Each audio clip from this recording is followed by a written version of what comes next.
keynote speaker tonight is Professor Shulman. Lee is a renowned psychologist who has made notable contribution to the study of teaching and assessment of teaching. He is a professor emeritus at the Stanford Graduate School of Educational and is president emeritus of the Carnegie Foundation for Advancement of Teaching, and is a past president of the American Educational Research Association. Most importantly, he is the chairperson of the Advisory Council of the Trump Foundation. Lee, please.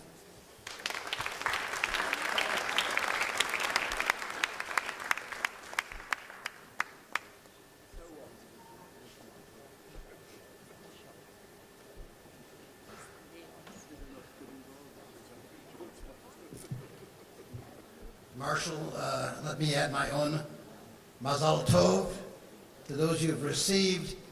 It seems ironic that when we met at the beginning of dinner, Marshall told me a story.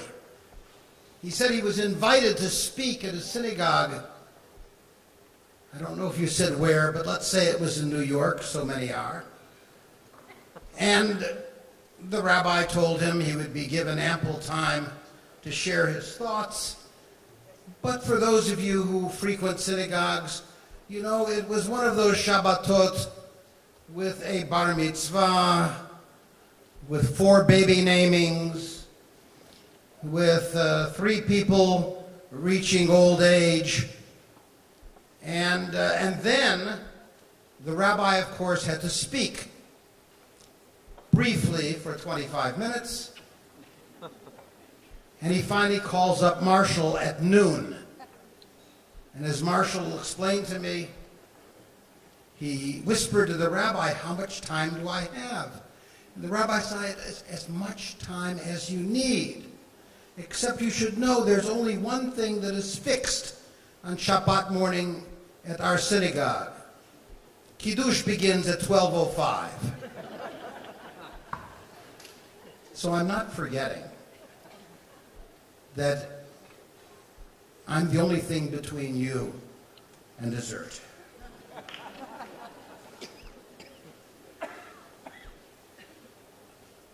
Permit me to whisper one thing privately to Daniel. I have a Drishat Shalom, I have regards to Daniel from the president of Stanford University, Mark Tessier-Levine, whom we saw a few days before coming to Israel.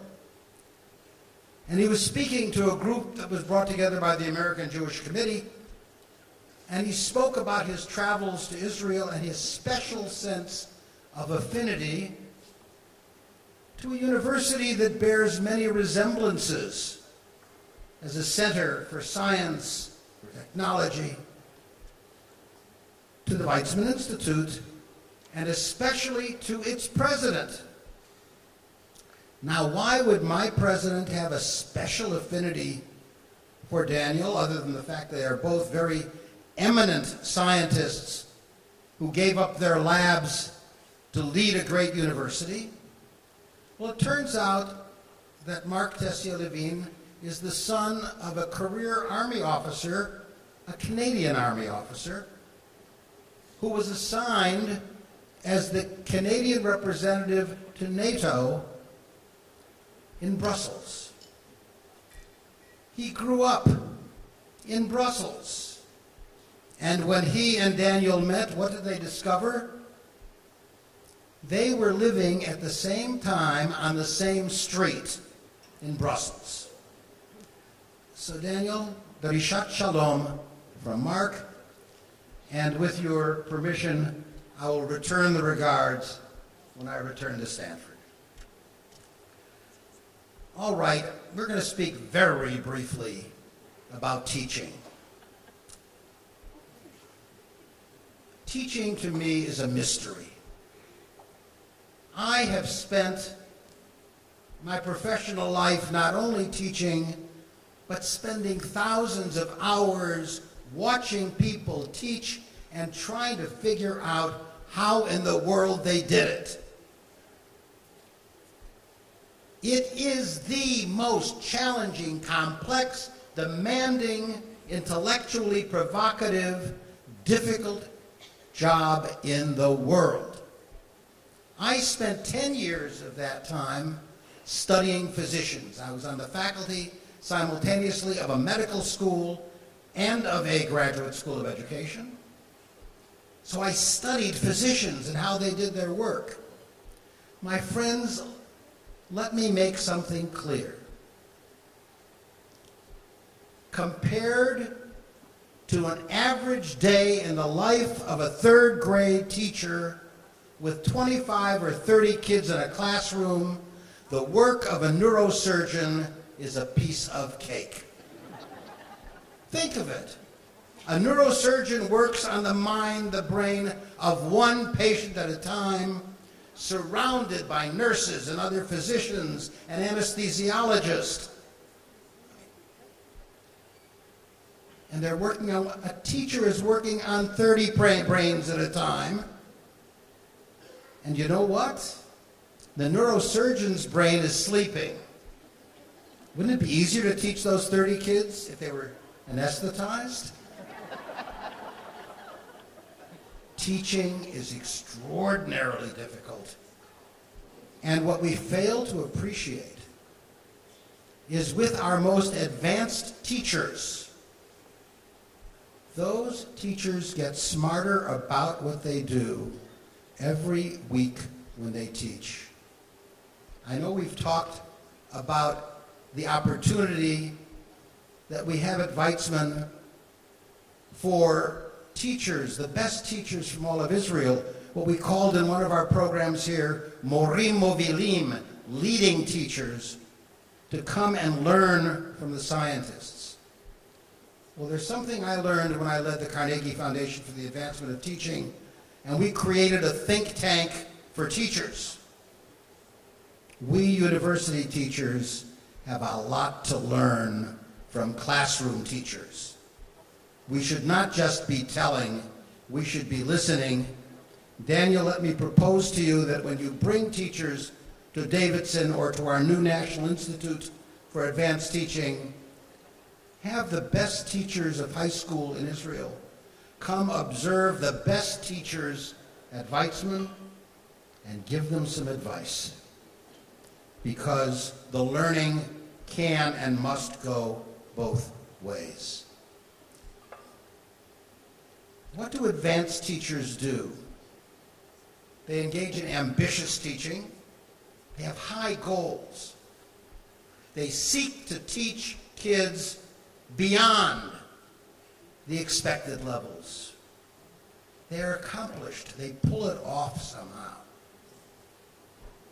But the most important thing that great teachers do is they add meaning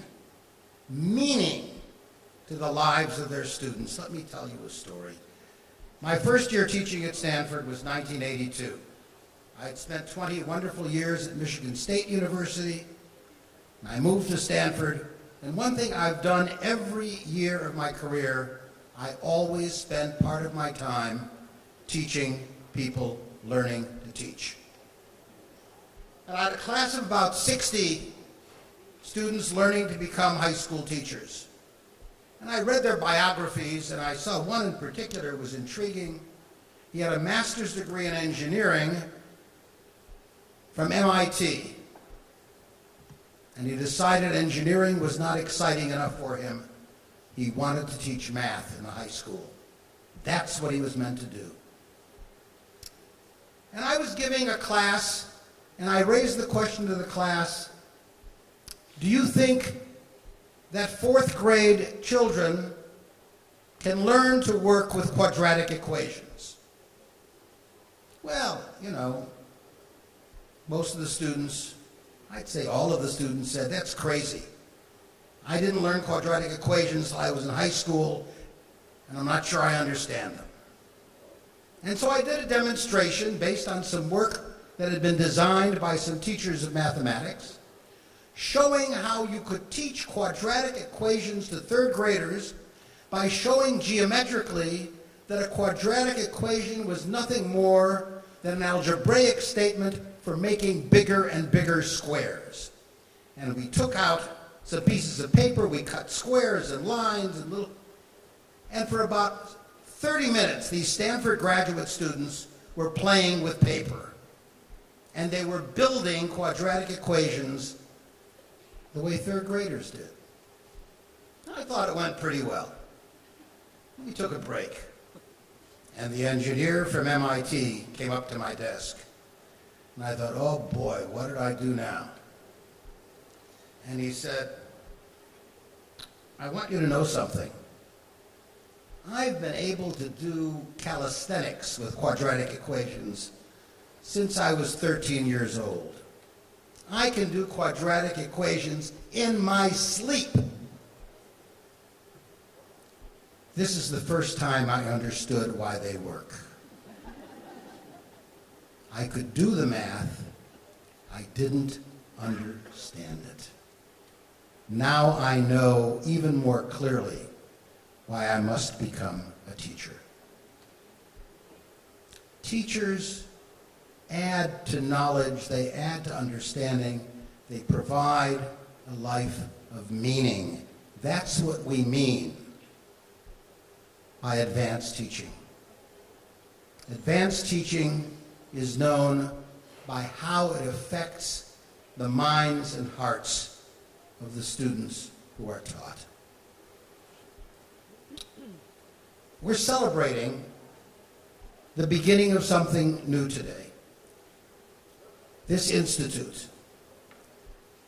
And to my friends at Weytzman, I was checking out your website. You know, this is how we prepare for anything. We look at their website. And with very great excitement, I noticed something.